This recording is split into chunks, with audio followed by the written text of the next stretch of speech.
الحمد لله حمدا كثيرا كما أمر، ونشهد أنك سيدنا وسندنا ونبينا محمدا عبده ورسوله أرسله بالحق بشيرا ونذيرا وداعيا إلى الله بإذنه وسراجا منيرا. أما بعد، فأعوذ بالله من الشيطان الرجيم. بسم الله الرحمن الرحيم.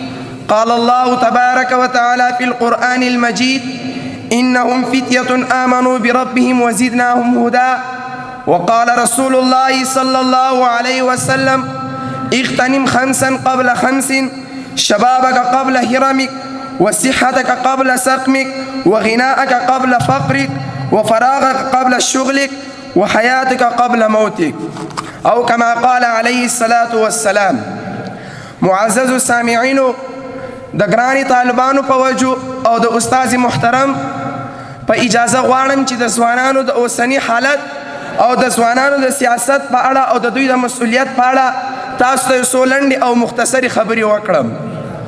معززو سامعینو، د نن سبا ځوانان د ځان لپاره بیهوده شیانې د ځان لپاره د ژوند ستر اهداف ګرځولي، لیکن دوی له دې نه نه دي خبر چې د نړۍ حالت کړکېچن شوی، حالت بدل شوی، په هر ځای کې فساد اوج ته رسېدلی، د خلکو په منځ کې بې عدالتي، ظلم او ستم خپور شوی، لامذهبیت، بېرحمي، وحشت، بربریت، الحاد او بدعت واکمني په هر هېواد او هر ښار کې پیل کړې ده. داسې ښکاري لکه پخوانی جاهلیت چې د خپل هر سره سم پر اسلامي امت را ګرځېدلی وي او اسلامي امت یې د خپلې ولکې لاندې راویستلی په پوره شور او زور سره. معززو سامعینو، اسلامی امت د معاصر جاهلیت په زهرو داسې لړل سوی چې لسیزې به ونیسي چې د دې معاصر جاهلیت له منګلو څخه ځان خلاص کړي. خو افسوس د دې امت ځوانان لا تر اوسه په درانه خوب ویده دي، د دې جاهلیت نه تر اوسه خبر نه دي او د دې هم نه دي خبر چې دا جاهلیت تر اوسه نیم تیر کړی هم ده. معززو سامعینو، دوی په دې نه دي خبر چې په دې وروستیو کې په فلپین او الجزائر او اشغال شوی کشمیر او فلسطین کې څه تیر شوي دي. د فاسق کفارو د وجې نه په اسلامي او غیر اسلامي مملکتو کې څه ظلمونه وشول. معززو سامعینو، که موږ د هغه جنایتونو دوسیه د عربو او د مسلمانانو په وړاندې خلاص کړو چې دوی کړي دي، نو وبګورو چې د اردن په سیند په اوږدو کې د 15 څخه زیات کلي په ناپلم بمونو څخه وسوځول شول او د 1980 کال کې د مصري او فلسطیني بندیانو قتل عام شروع کړل. بېګناه ماشومان، ښځې، بوډاګانې د ظلم څخه مستثنا نه ول او په زرګونو ښځې یې شهیدانې کړلې. او دلته به هم راسو چې افغانستان ځکه نه یادوم، دا خو ستاسو د سترګو لیدلی حال ده او زموږ ستاسې هدف یوازې افغانستان نه بلکې ټولې نړۍ ته اسلام رسول دي، د ټولې نړۍ ځوانان راویښول دي. معززو سامعینو، په داسې حساس او نازک وخت کې امت داسې هوښیار او با احساسه ځوانانو ته اړتیا لري چې د خپل مادي مقام نه لاچونه ګټه پورته د اسلام ملت او خلکو ته د سپېڅلي خدمت جوګوي، د خپلو وړو وړو ارمانونو څخه تیر سي او اسلام په دغسې وخت کې، امت مسلمه په دغسې وخت کې با احساسه، جرأته، ځیرک، هوښیار داسې ځوانانو ته اړتیا لري چې اسلام ورته د هر څه نه ارزښت ولري، اسلام ورته د هر څه نه مقدم وي او اسلام په هېڅ شي باندې ونه پلوري او تل دغه یوه نعره ووایي چې الاسلام فوق کل شیء. معززو سامعینو، تاسې وګورئ په هر ملت کې ځوان د ستنې حیثیت لري چې تکیه پرې کېږي، ملا ورباندې ټینګېږي، په سختیو کې ورته رجوع کېږي او دوی په امت کې د اسلامي امت د عزت او لوړوالي دپاره تل مهم رول لوبوي او د دوی په قوت کې د اسلام قوت دی او د دوی په ضعف کې د اسلام ضعف دی. تاسې تاریخ ته مخ ور وګرځوئ نو تاسې ته به داسې ځوانان په مخه درسي د اسلام د تلپاتې کېدلو لپاره، د اسلام د خپرې کېدو لپاره بې شمېره قربانۍ ورکړلې. په دې کې هر یو داسې قربانۍ ورکړلې چې هیڅ امت او ملت په مثال را نشي وړلی. ولست ابالي حين اقتل مسلما على اي شق كان في الله مصرعي. په دوی کې هر یو ځوان داسې قربانۍ ورکړې دي چې د دوی قربانۍ او جانثاري بیانولې شاید ورځ ونیسي. خو بیا هم وایم د دې امت داسې په غافل خوب ویده ده چې معاصر جاهلیت ورته د باطل څخه ورته حق جوړ کړی ده. نو دوی سترګې داسې ورته تړلې دي چې حق ته باطل وایي او باطل ته حق وایي. او دوی کفارو مسلمانان په داسې بیهوده شیانو کې مصروف کړي دي او داسې بیهوده شیان ورته د ژوند ستر اهداف ګرځولي، لکه د نن سبا زمانې کرکټ دغه جاهلانه عمل د پاکستان، هند او بنگلاديش او افغانستان عمل دی. دا د کفارو یو قصدي عمل دی چې په دې عمل سره مسلمانان مصروف کړي دي او په دوی د چم سره دوی خپل پرمختګ کوي. او عرب ځوانان خو د فوټبال مینې دومره اخیستې دي چې د قطر 300 میلیارډ ډالره د فیفا جام کې مصرف شوی دا د دوی ژوند ستر اهداف دي.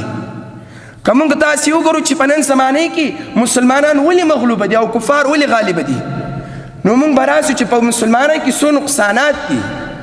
لومړی د هغو نقصاناتو ته هغه قرآن کریم نه مخ ګرځول دي. که موږ تاسې وګورو، تاسې د یوې خبرې ته سوچ وکړئ، که چیرې یو ملک یو حکومت دپاره یو قانون وضع کړي چې دا حکومت به پر دا قانون باندې ځي، که چیرې دا حکومت د دې قانون نه سرغړونه وکړي، نو تاسې څه هغه حکومت هغه ملک به پرمختګ وکړي؟ نه، هېڅکله نه. همدارنګه الله جل جلاله د مسلمانانو دپاره تر ټولو نه غټ او د ټولو نه اصل قانون هغه قرآن کریم ګرځولی ده. په نن سبا کې چې مسلمانان نشي غالبېدلی، د دې اصلي وجه دا ده دوی د خپل قانون نه سرغړونه کړې ده. ځکه چې څوک یو قانون ږدي، د دې بنسټګر همیشه په دې فکر کوي دوی په دې قانون کې یو څه ویني، زما په دې قانون چې زه ږدم په دې کې زما د ملت، په دې کې زما د حکومت خیرخواهي ده. نو مسلمانانو خپل د قانون نه سرغړونه کړې ده، خپل د قانون یې مخ ګرځولی ده، ځکه دوی غالبېدلی نشي. دویم، د مسلمانانو په منځ کې بې اتفاقي، خصوصا بیا د ځوانانو په منځ کې. الله جل جلاله په قرآن کریم کې فرمایي انما المؤمنون اخوه، یو مؤمن د بل مؤمن ورور دی. او رسول الله صلی الله علیه وسلم په حدیث کې فرمایي المسلم اخو المسلم، یو مسلمان د بل مسلمان ورور دی. او بل ځای کې رسول الله صلی الله علیه وسلم فرمایي چې دا ټول مؤمنان دا د یو جسد حیثیت لري. که چیرې د جسد پر یو عضو درد وي نو ټول جسد ورسره درد کوي. تاسې وګورئ مسلمانان په ټولې نړۍ کې اسلامي مملکتونه 50 تانې دي، د ټولې نړۍ نه د دوی ملکونه زیات دي. که د جغرافیې په لحاظ سره موږ تاسې دې ملکونو ته وګورو نو دوی په نړۍ په دغسې ځایو کې پراته دي چې دوی د ټوله نړۍ دوی کنټرول کولی سي. دوی په یوه ورځ کې هوایي بحري زمیني لارې ټولې بندولی سي. که د اقتصاد له پلوه ورته وګورو، مسلمانانو په ملکو کې معدنیات، قیمتي شیان ټول د مسلمانانو په ملکو کې زیات دي، لیکن دوی چې غالبېدلی نشي. اولنۍ وجه د قرآن کریم نه مخ ګرځولي، دویمه وجه د دوی بې اتفاقي ده. تاسې تاریخ ته مخ ور وګرځوئ، مسلمانانو پر نړۍ باندې حکمراني کړې ده. د دوی په لاسو کې تر ډېر غټ غټ قصرونه، د دوی په لاسو کې ډېر غټې غټې حکمراني راغلي. قیصر و کسرا، قسطنطنیه، دغسې روم، ډېر خلافتونه د دوی په لاس کې وه. لیکن بل طرف ته چې وګورو د مسلمانانو د بې اتفاقۍ له وجې نه دا ټول خلافتونه او حکمراني د دوی د لاس نه وتلي دي. نو تاسې څه فکر کوئ؟ د هغه زمانې د دې مسلمانان د دې زمانې مسلمانان ډېر تکړه وو، خو چې د هغو د بې اتفاقۍ په وجې نه الله جل د دوی نه حکمراني واخیستلې، نو تاسې څه وایاست؟ د دې مسلمانانو بیا وانه دا خو د هغې په سلمه حصه هم نه دي. دریم د هغو نه د ځوانانو اهداف دي چې نن سبا ځوانان د ځان لپاره یې څه هدفونه ګرځولي.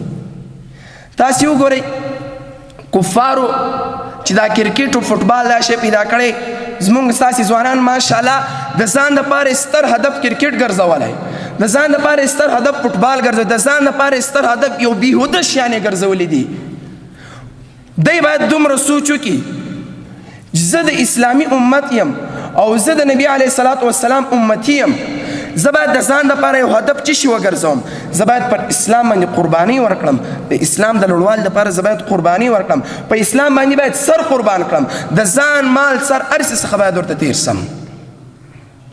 پخوا چې به کله یو ماشوم پیدا سو چې کله به دی لږ پر خبرو راغی نو مور پلار به دته کلمه ورښودل، د توحید کلمه لا اله الا الله محمد رسول الله.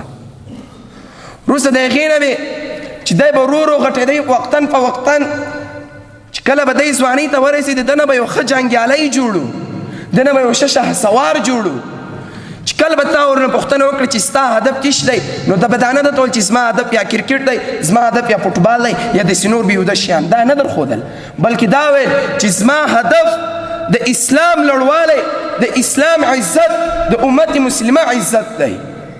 زه باید مسلمانان د ظلم څخه خلاص کړم. تاسې وګورئ مسلمانان په جنګ کې هم د چا نه کم نه دي، په اقتصاد کې هم له چا نه کم نه دي، د جغرافیې د لحاظه خو مردو کې د هېڅ چا نه کم نه دي، نو بیا دوی ولې غالبېدی نه سي؟ دوی په خپلو مابینځو کې په ذریعه اتفاق نه دي، دوی د ځان لپاره د ژوند ستر هدف بېهوده شیان ګرځولي. تاسې ورسئ کفار ته، کفار د ځان لپاره د ژوند ستر هدف څه شي ګرځولی؟ هغه د ځان لپاره د ژوند ستر هدف دا ګرځولی چې موږ باید مسلمانان ناکامه کړو، خو زموږ مسلمانان د ځان لپاره د ژوند ستر هدف دا بېهوده شیان ګرځوي. نو د امت مسلمه ځوانانو تاسې باندې غږ کوم، خصوصا پر طالبانو غږ کوم چې خپلو اهدافو ته متوجه شئ. کفري نړۍ هر وخت دا کوشش کوي چې په یو شي سره خامخا موږ اسلامي حکومت را چپه کړي، خپل اهدافو ته متوجه شئ، ځکه ټوله نړۍ طالبانو ته په تمه ده. نو الله جل جلاله په دې خبرو اول ماته او ثانیا تاسو ټولو ته د عمل کولو توفیق درکړي.